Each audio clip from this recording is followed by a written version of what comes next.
One of the reasons why I've travelled over here is because I've got real misgivings about the way education with children in primary schools today in England is actually happening. In fact, I've got lots of misgivings about what's happening in England at the moment, but perhaps that's beside the point. I have searched for Irish heritage, but I can't find any yet, so I think I'll do a Tony Cascarino and try and get myself in through the back door. But if you have a look at our education system, the first thing I think is education surely, as the foundation of the children for tomorrow, has to reflect the kind of society that we wish to have. But what I think is actually happening is our education system reflects a society of the past. The subjects that we have in primary school are pretty much the same subjects that were taken 100 years ago. Pretty much the same. We have the same system of discrete subject sessions, and I see already with the primary it's a little bit different, isn't it? Can you hear me? Are there all these squeakings? Is it okay? Talking? Yeah, it's okay. I feel you're a step ahead in having SESE? ESES? Something like that. Anyway, SESE, that would do. So perhaps it's getting more merged in Ireland. We still have age-based classes as well, as no one's ever really queried that. Why do we always put everyone through in the same age as if that's the most important part of learning, how old they are?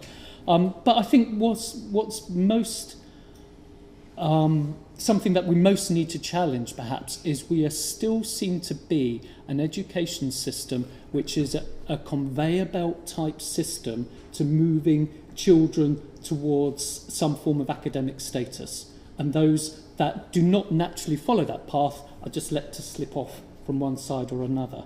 And I think the reason for that is because our education system has been created, sustained, and is monitored by the people for whom it has been successful. And so perhaps the people who are being less successful within education need a bigger voice. And I think that's one of the misgivings I have. So one of the things I did, I teach, I haven't really introduced myself yet, have I? I'm Stephen. I've got a tendency to sort of waffle on. And one of the things that I've been doing teacher training at Worcester University for about 35 years. And before that, I was a teacher for about 40 years, which makes me about 105. Thankfully, I'm not a maths teacher. But one of the things I found is I had real misgivings about the way education and our students are taught, because they're taught to be conformists. And surely if you want education to change, then you need to get the students, who are surely the bright young things of the future, to challenge the status quo and start asking questions. And I think one of the problems is that our education is not broad enough, it's not holistic enough, and it doesn't value all environments, and it doesn't value all people. And I think that's one of the things we need to change. So, I've got a little task for you to do to start off with. I would like you, please, to cast your minds back to when you were about 9 years old. Okay, now I'm aware that it might be more tricky for some of you than others, but if you can, see if you can cast your mind back to when you were about 9 years old and think of a place from when you were a child that holds a really positive memory. Okay, think of a place for you as a child that has a really positive memory. Now what I'd like you to do is pick up a pen, have a piece of paper in front of you, a bigger piece of paper than that. You've got a big memory. And then put the pen in the hand you don't normally write with. So if you're right-handed, use your left hand. If you're left-handed, use your right hand. And I would like you two things. First of all, to draw that place. Three things, actually. I told you I wasn't very good at maths. First of all, draw that place using the hand you don't normally write with. Then, see if you can think of 2 or 3 words that represents that place from your memory. And then finally, just share some of those words with the people around you. Okay, I'll give you 2 minutes, 15 seconds. Mark, set, go.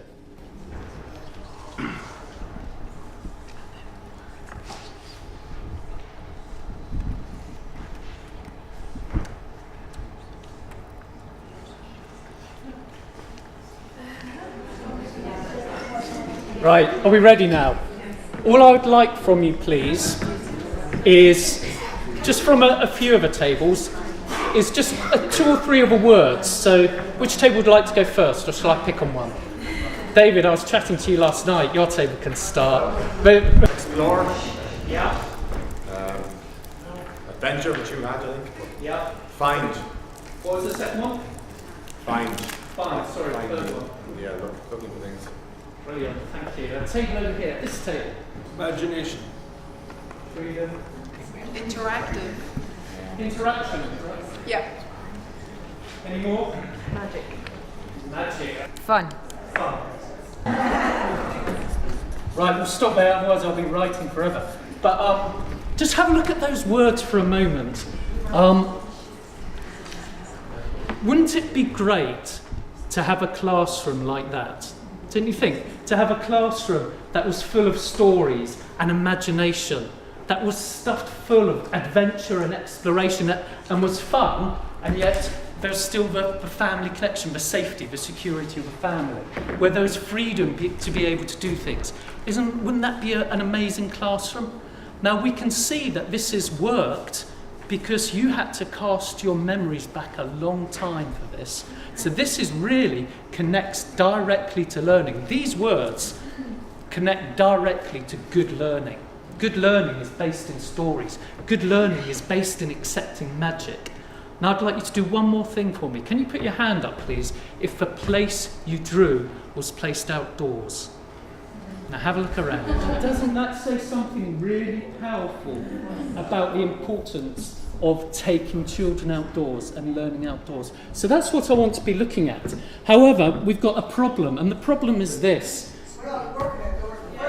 Say it again. I know, yeah, I'm preaching to the converted, aren't I? Yeah, I apologise for that. I didn't choose the audience, I was just invited along. But we do have a problem, and the problem is this. We need to try to demonstrate to schools the importance of taking children outside. And it's all very well, because you're an amazing group of archaeologists and historians and storytellers and foragers, and it's an amazing collective group, all with this sort of desire and understanding of the need for taking children outdoors. Head teachers don't have your experiences. They come from a different group. Some of them do, not all of them. So what we need to do is look for some direct evidence. Okay? So here we've got, I won't talk through all of it because of the time we've got. This was a 4-year piece of research done through Natural England, which supports a lot of research into looking at outdoor learning, health and well-being and so on. 4-year piece of research with 106 schools, mainly primary schools, also secondary and some special needs schools and some all-through schools as well. It's important to point out now that the research was based on what they called as LINE. Now, LINE is learning in the natural environment, and there's an issue there that I want to come to in a minute.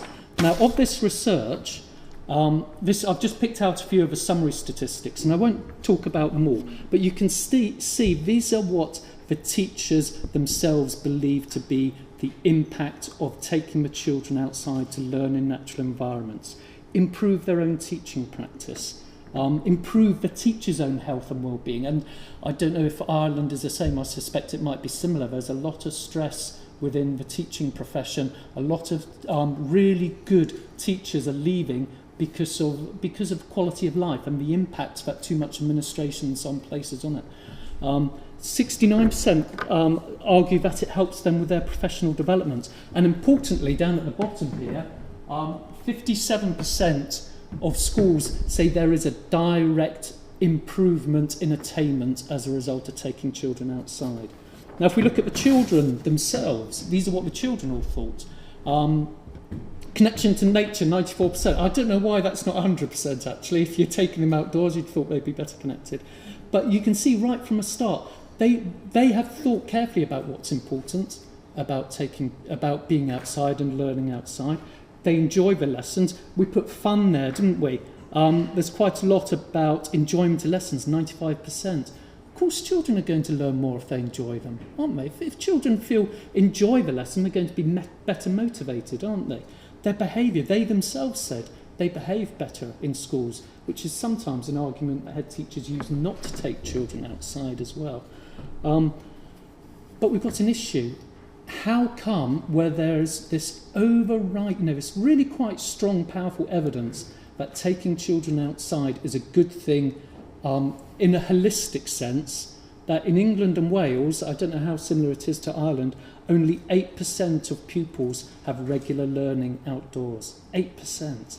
So we clearly have an issue. I don't know if it's similar with Ireland or not. I mean, Ireland is clearly a more rural country than England and Wales is. But here are some issues that I want to talk through. The first thing is, now I'm really sorry, I tried to Google all sorts of images, but I couldn't find an image of a nice woodland. The only thing I could find is a baseball game. So you've got to imagine that that baseball game is actually a woodland as part of a school. Okay. So first of all, if you have a quality of financing, for example, so with the first bit we've got equality. The purple-shirted school, perhaps because they've got a really progressive head teacher, or they might have a lovely woodland just outside their school, it's easy for them. They can nip out, they got ready access to the outdoor world. If you're a purple-shirted school, however, either because the head teacher doesn't really approve of taking things outdoors, or because you're a long way away from any outdoor environment, then you've got a problem. So we need to address equality is not necessarily the same as equity. So perhaps what we then need to do is, moving on to equity here, look at schools being financed according to their needs.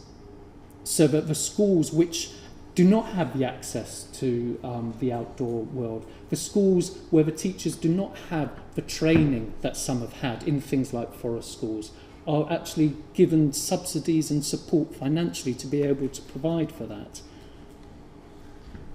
However, there's something else important as well. And what I think we need to look at is, rather than just equality and equity, I think we need to look at liberation, tearing those walls down completely. Now, the issue that I've got is that, particularly in England and Wales, and again, you'll have to think yourself whether this applies to Ireland or not, learning outdoors tends to be a Welly Wednesday type of thing. It's something that children do once a week, and everyone gets ready and they've all got the right equipment and they go out and then they come back in and they do the proper work. It shouldn't be like that. Learning outdoors ought to be as natural a part of learning as learning indoors. So what perhaps I'm looking for is schools where there is a blurred boundary between indoors and outdoors. The walls are almost like form a perceptual, there's a perceptual difference there, where children see the outdoors connected to going out for playtime as somewhere where they have a bit of fun, but the indoors where people learn. And I think perhaps the teachers think like that too. And so we need to try to address that and look at a different way of trying to help teachers and children to realise that learning is just as important outdoors and indoors. Even if it's something as simple as taking a register outdoors, why do you need to be in a classroom for that? Or classrooms, or new designs of classrooms where the doors just open straight out onto a bit of an open space, so they could be taking work in or out whenever they need to. There's another issue here. Again, these are statistics for England and Wales, and Ireland is a more rural population. But the blue there, I had to check on the colours there, but the blue there is the proportion of urban children in England and Wales as opposed to rural children.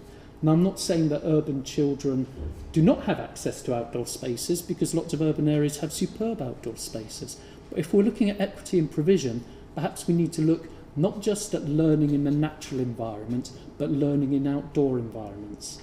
If education is about teaching children to be successful in the world, in their environment, perhaps we need to look more at taking learning outside into cities, taking learning down to beaches, taking learning out into towns. Yes, the natural world can provide something, but being outside in all sorts of ways can as well. So what I think we need to do is, in order to look at learning outdoors, perhaps we need to look at the experts and how the experts learn. So very quickly I want to take you over to Brazil, to the Amazon rainforest, all that distance away, because many, many years ago, when I was a 25-year-old looking a bit like a 10-year-old, I actually went and spent some time living with some indigenous Amazonians in Brazil. And there was all sorts of things I noticed, and they were people who lived in the natural environment. They're not the sort of the typical Amazonian inhabitants that you might consider. They wore T-shirts, the children went off to school occasionally, which was a day's boat ride away. But they lived naturally in their own environment. And one of the things I noticed when I first got there, is in and around their houses, they didn't have any chairs. They had no sitting at all. So all they would do all the time is they'd walk round and we'd just sit like that. And I'm not going to be able to get up now. They would just talk for hours like that. And it took me a while to get used to doing that. But it struck me later, many years later, that actually what they're doing is they are learning to live in the environment that they are a part of. And I think what we do too often with our schools, when we do the learning in the classroom, that's not the children's natural environment, is it? So perhaps what we need to do is look at helping children to learn better in the environment with which they're a part of. However, I'm losing my notes here. However, looking at the Amazon, it's quite far removed from here in Portlaoise, isn't it? So perhaps we need to look at other ways, other cultures. So I want to introduce you to a bit of Norwegian philosophy. Does anyone know about friluftsliv? One or two people. Friluftsliv basically means being free with nature. And the whole of Norway, Sweden and Finland they've got this culture predicated on something called Armenstrat, which is public right to open space. So they don't have footpaths. You can walk wherever you like. You can camp wherever you like, but you have to camp with respect for the environment and for the people within it. So you can't camp within 100 metres of other houses, and you can't disturb active farmland. But apart from that, you can put your tent up everywhere you like. And I think the reason why this is such a good philosophy and such a good way to work from is because children from the very earliest age grow up seeing outdoor areas as part of their culture.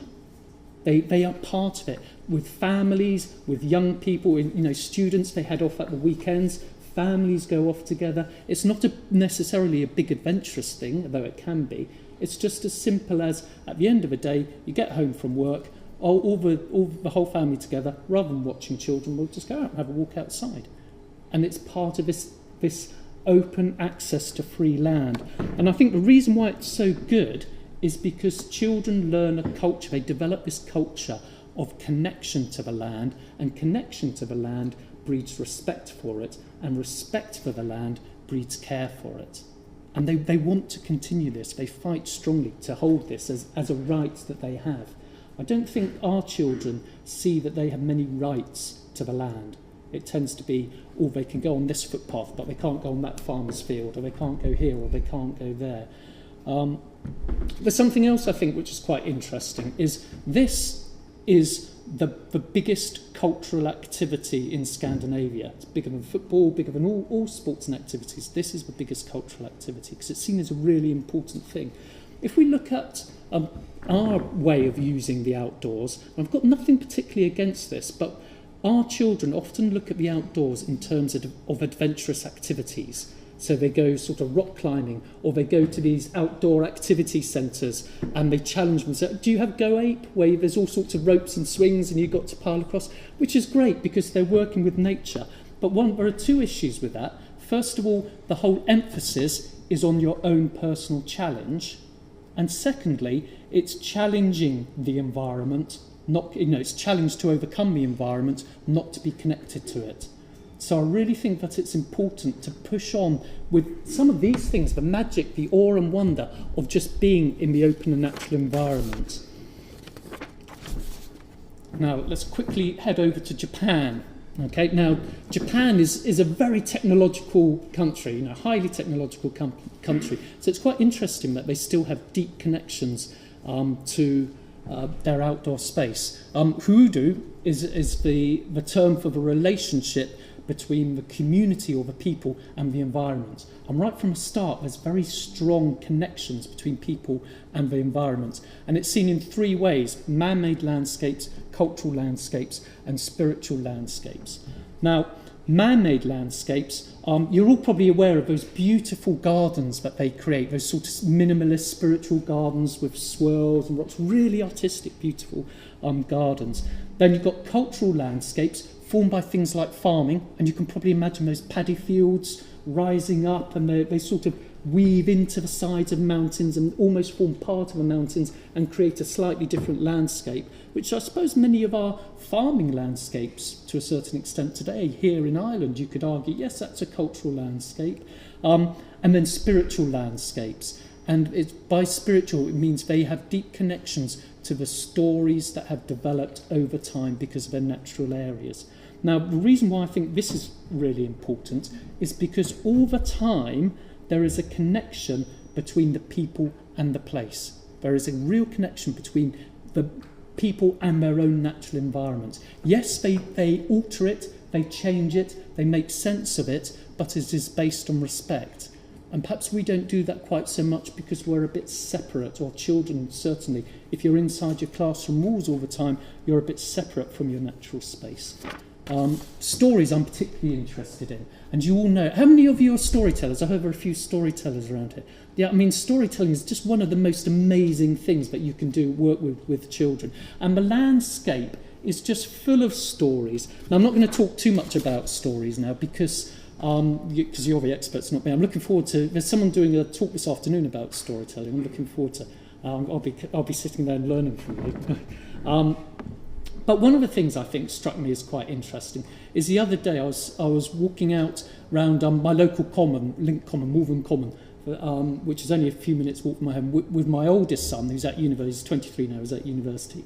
And all of a sudden, he started talking to me about all the names of the various places that he played in as a child, first of all. Things like, what was it? There's Circular Bench was in a different place from Round Bench.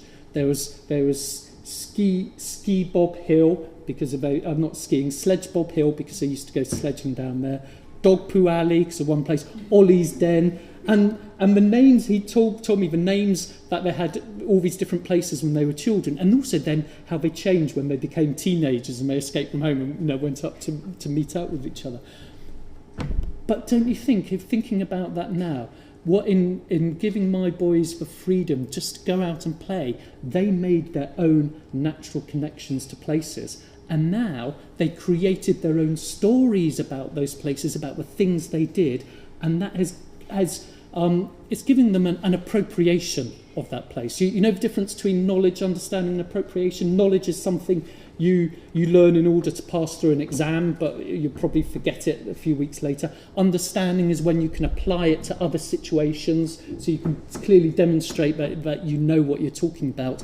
But appropriation is when you make learning your own. You steal it, you make it your own, and you create things for it. And that's what they were doing naturally, through stories. And talking a little bit about stories and magic and interaction, the last place I want to take you to is the Sahara Desert. Now, there's a group of people... Sorry, can you see that okay? Do you want me to get rid of that? Is that in your way? There's a group of people called the Tuareg. It's a nomadic tribe in the Sahara Desert. And they have a language which until recent years was a spoken-only language. And it's called Tamashek. And the reason why I find this so fascinating is because so many of their words are almost impossible to transpose directly to the English language. And a lot of the words, they are words which are steeped in them knowing and understanding their environment, which is the harsh Saharan desert environment, but it is also connected to that are words which connect to creativity and magic and stories. So what I want you to do, I'll tell you about this word asuf. What I want you to do for a moment is just imagine that you're in the middle of a Sahara Desert, you've had a long day outside, you're sitting down, relaxing at last, you just had a lovely meal by the fire. Asuf is the feeling you get when you're looking into the fire after a long day and you think about the size of the world behind you. Isn't that an amazing word? Don't you think it's a beautiful word? And it sums up so much, doesn't it? And I think our children are just as capable of such imagination and such words. We just need to give them the means to do it. And in order to do that, I think we need to look at schools. Yeah, if we're going to look at learning in the outdoors, then I think we need to look at the current state of learning in the indoors. And to me, learning in the indoors is a little bit Hogwartsian, in that when the children first come in, someone puts a hat on their head. If they show themselves to be really nice and neat and can do their O's really neatly and write neatly, then they're a Ravenclaw. If someone is shown to help someone else and be nice and polite when they first come in, yep, they're a Gryffindor, put them on that table. Where if the first person to get told off, if you're told off on the first day at school, you're a Slytherin. But the problem with that is you're labelled like that for life. And you go into primary schools and you see it all the time. You get the gold table, the silver table, the bronze table and the grey table. Or the tigers, the lions, the leopards and the slugs. And whatever name, but it's wrong though, isn't it? Because whatever name you give, the children know and they know they're labelled. So I think we need to start looking at the learning system we have indoors to then try to help that with our learning system outdoors as well. And this ties in with what Sandra was saying earlier. I want to look at intelligence for a moment. Now, Sternberg has drawn up this notion, a triarchic model of intelligence. And the issue that I have is, yes, we've got conventional intelligence, which is the analytical stuff, practical and creative. I think one of the issues that I have with primary schools at the moment, particularly, and again, I'm talking about England and Wales, you yourselves can talk about Ireland, is that, yes, all of them are given credence to, all of them are used and developed, but the only one that's ever really tested and monitored and used as a notion of attainment is the conventional knowledge, isn't it? It's the analytical knowledge. And I do think actually there's a fourth one attached to that, which is emotional intelligence, which I think emotional intelligence sort of captures all of them together.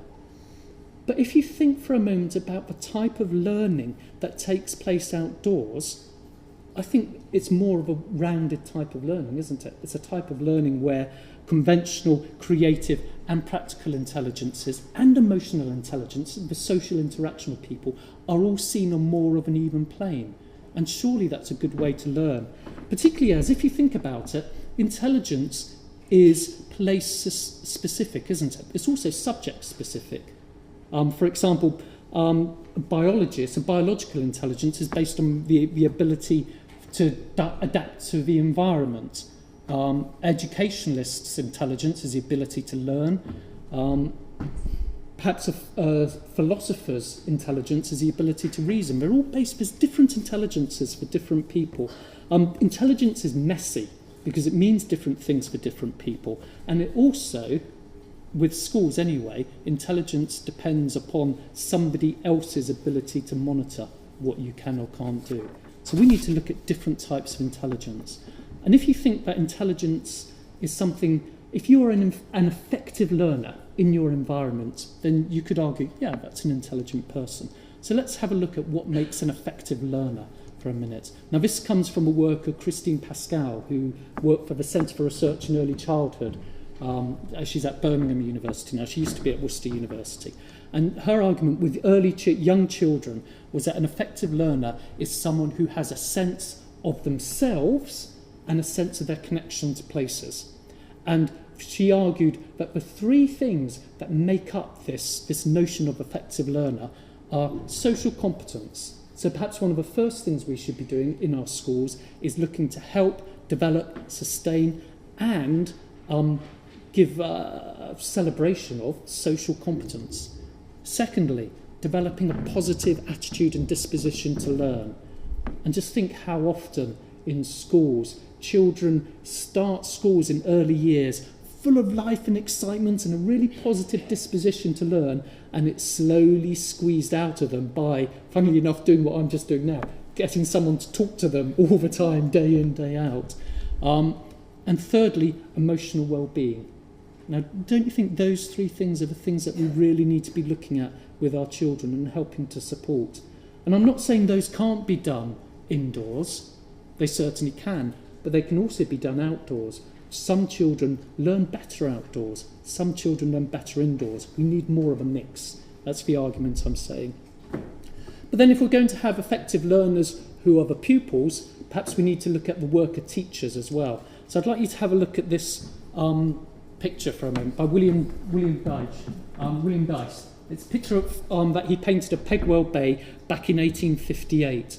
Now, if you were to use that as a teacher, as a geographer, you might want to point out the fact, oh yeah, there's you can look at all the striations in the cliffs and talk about how the cliffs are formed, and look at the wave cut platform. If you want to look at this as a historian, then you might want to look at the dresses that the people are wearing, the types of things they're engaging in, families going out for the day. This is William Dyce's own family. Families going out to the day to explore on the beach. If you want to look at biology, you might want to think about, or perhaps what are they discovering and looking at in the rock pools.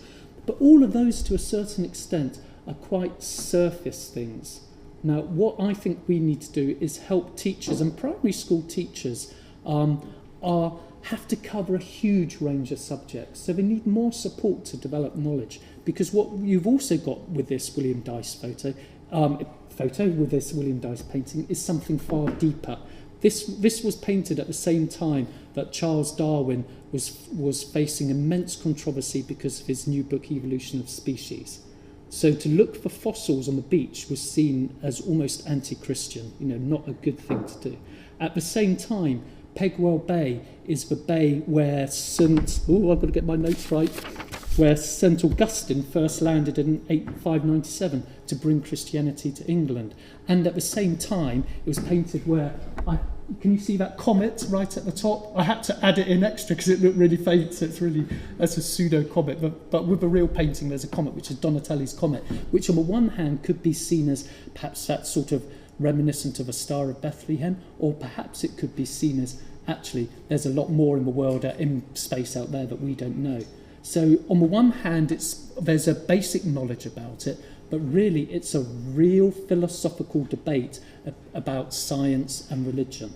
And the point that I'm trying to say is that if we can help and support teachers just to have that little bit extra knowledge, then just think how much further we could take the teaching. And this is where people like you lot come in. Don't you think your knowledge really needs to be celebrated and used in schools?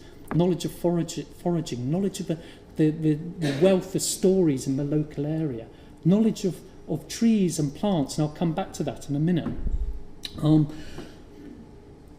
At the same time as this painting was being done, right over in New America, Phineas Gage. Does anyone know the story of Phineas Gage?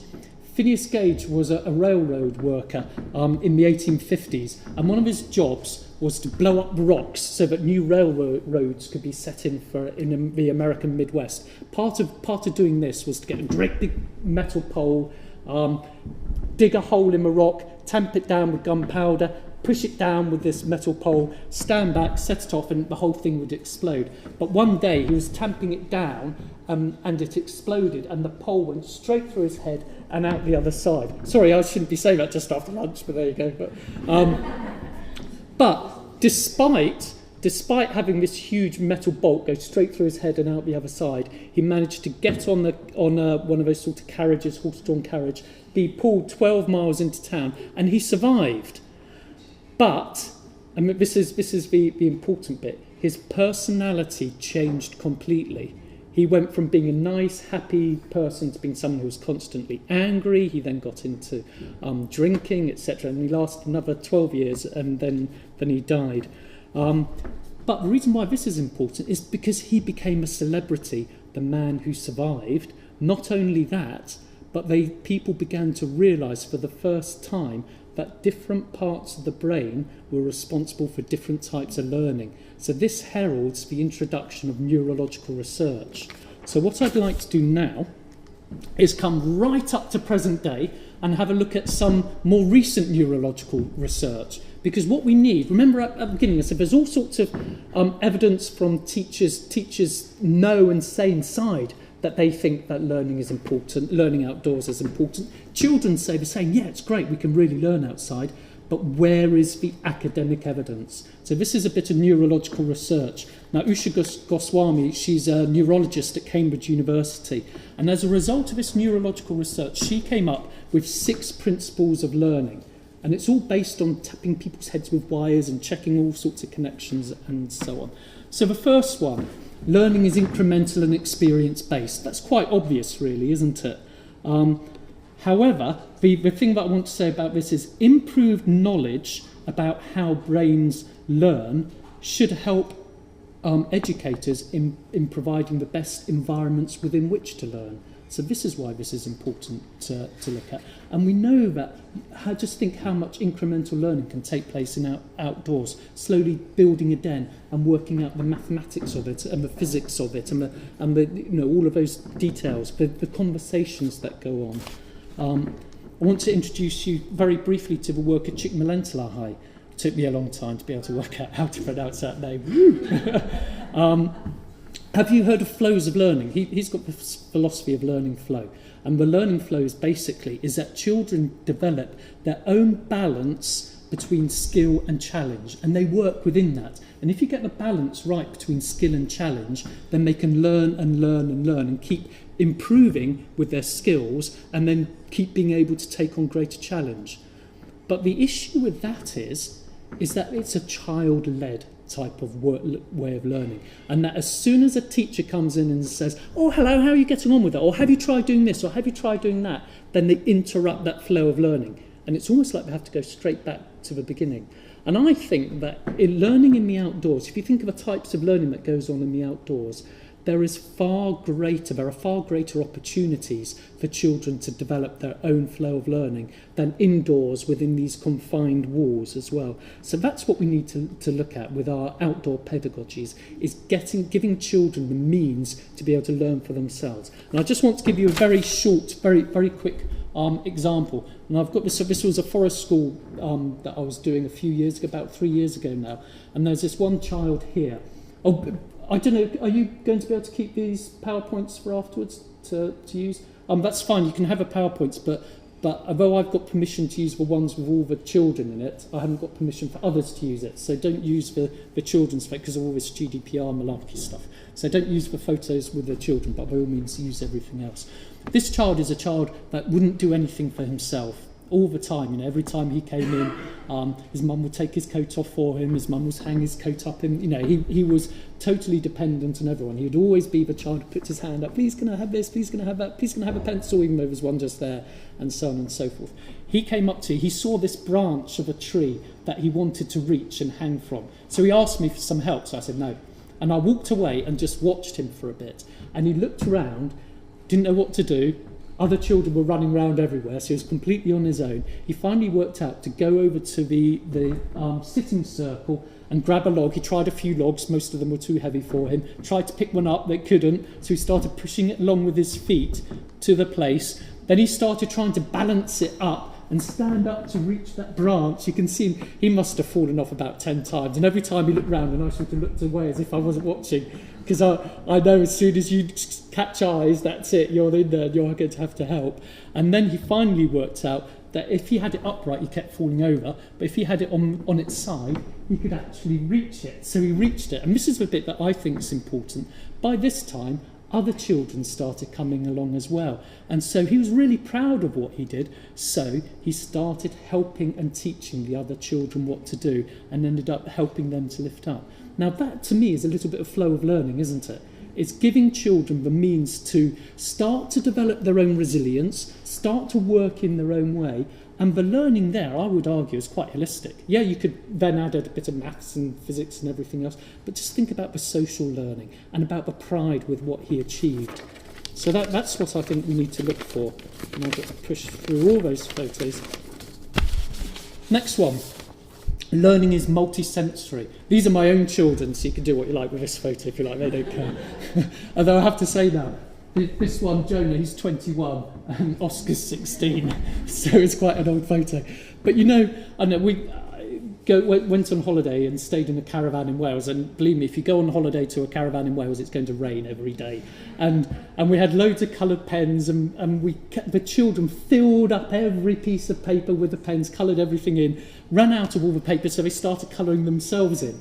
And so in the end, we just thought, sod it, we'll take them outside. And we took them outside, and they started collecting slugs and snails because they found that the slugs and snails actually cleaned them. They had them all over their faces and arms because the slugs and snails were eating all the ink off. So in other words, learning is multisensory. But on a more serious level, just think about the multisensory aspect of learning that children take place in schools. Have you heard of hand, heart, head analogy? I'll be dealing with that later. Basically, children learn by doing things with their hands. They then have an emotional response to it within their heart, and then they think about it later. And that's what makes it deep learning, because to go back to neurology, new learning is deeper if it passes through the emotional receptors of the brain first. So provide emotional responses to learning, and it becomes deeper. This next one, brain mechanisms of learning extract structure from input.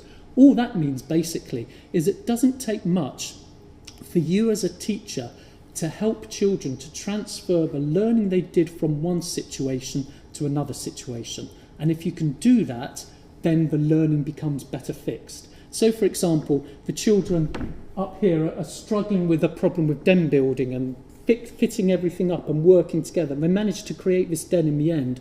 Then when they in a maths session later, all you have to do is say, can you remember how you solved that problem out in the woods? What was it you did? How did you manage to do that? So you're connecting the outdoor and the indoor, and in doing so, neural networks become better connected within the brain, and so you learn skills from outside that can be applied inside, and vice versa, skills from inside that can be applied outside. This one is quite obvious. Learning is social. I'm not going to say too much about that. However, there is one thing I want to say, is that I'm not saying that social discourse in classrooms doesn't work, because it does, clearly. But people think and talk differently in different environments. To take as an obvious example, if we were in a pub now, I wouldn't be talking to 90 of you at once, unless I was really drunk. But also, I'd be talking in a very different way, wouldn't I? When I'm driving my son Oscar to his football matches, because it's sort of staring right in front, it sort of breaks down some sort of barrier. So we often have really good conversations because there's a little bit of removal in a way. So it is absolutely a fact that people talk in different ways in different environments, don't they? Now just imagine the type of talk that goes on in a classroom, which is enclosed, always monitored, to the type of talk that can go on in outdoors. Surely we need both as well. So I think communication is affected by the environment. Communication is vital for learning. So we need to provide a broad range of environments within which learning communication can take place. Right, so this next one, cortical learning can be modulated by phylogenetically older systems.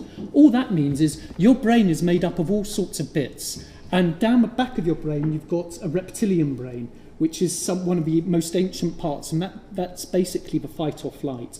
And what happens is if you are put under stress, the reptilian brain takes over and into the sort of fight or flight. Now just think how much of learning, how much of children's attainment is done under stressful conditions.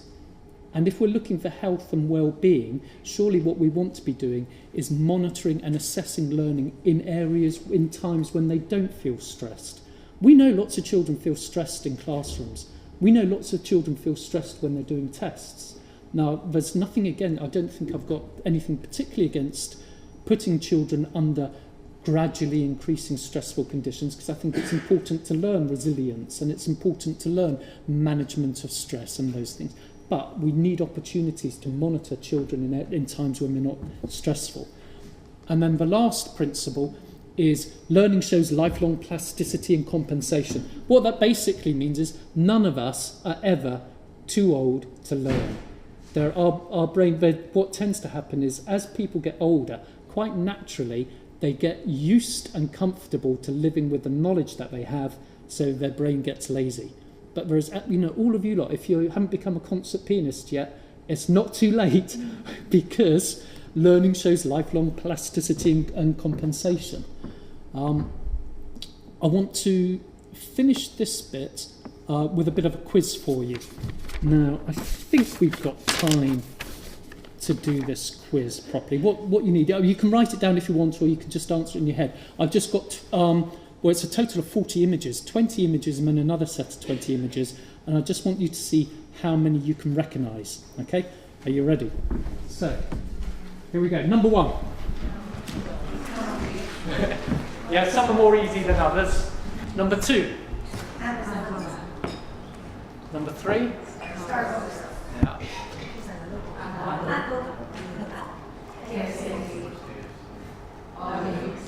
These are too easy, aren't they? Now, my children know this one. Fortnite, yay.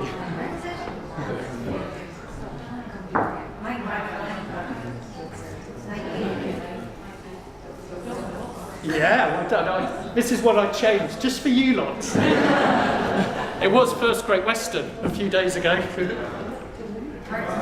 Yeah, that's a bit of a giveaway. You could even just say M&S and you get it right.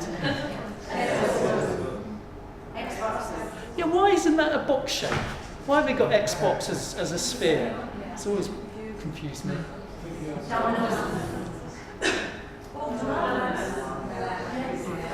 Oh, a tricky one.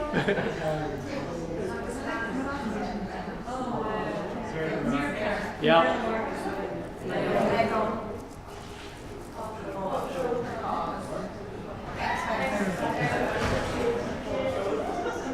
That one might be CBeebies. Yeah, I don't. Do you have CBeebies here? Yeah, you have BBC stuff too, don't you?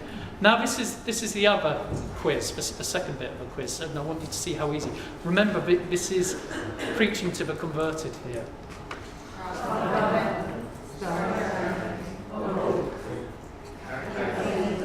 Hazel, yeah. Paddock.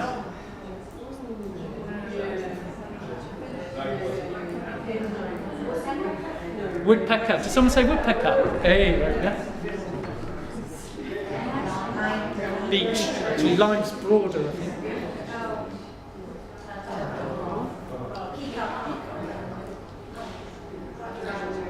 Badger, yeah, well done.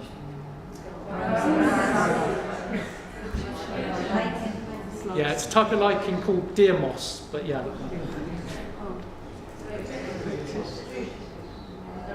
Buzzard, yeah, well done.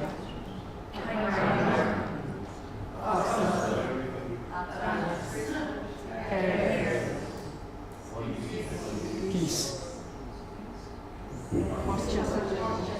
Well done. Now, this is the interesting bit. I did this same test. You've passed, by the way. I did this same test to second-year undergraduate primary teacher trainees. Okay. These are the students who are going to be teaching, the children of the future. This is of every answers. I don't need to show you the answers, but this was the average one. The average was 19 out of 20 for the logos, 6 out of 20 for the natural things. Now the issue here is that these are teachers, okay? These are people training to be teachers. Children will not grow up. You can't really value the things you don't know, do you? So there's a clear message here, isn't there? Have you all heard of Robert Macfarlane's Lost Words? Yeah? There is a really strong and powerful message here about education, about learning, about the types of things that we need to consider are important. Yes, technology is important, isn't it? Yeah, of course it is. And it's important that we have a developing world and people know about what's going on in the world and we're globally connected at the same time. But all of that is because of the environment, isn't it? Everything is dependent upon knowledge of the environment. And if children grow up not knowing things, then they'll grow up not valuing and respecting things. And then perhaps we've got an issue in future. Phew.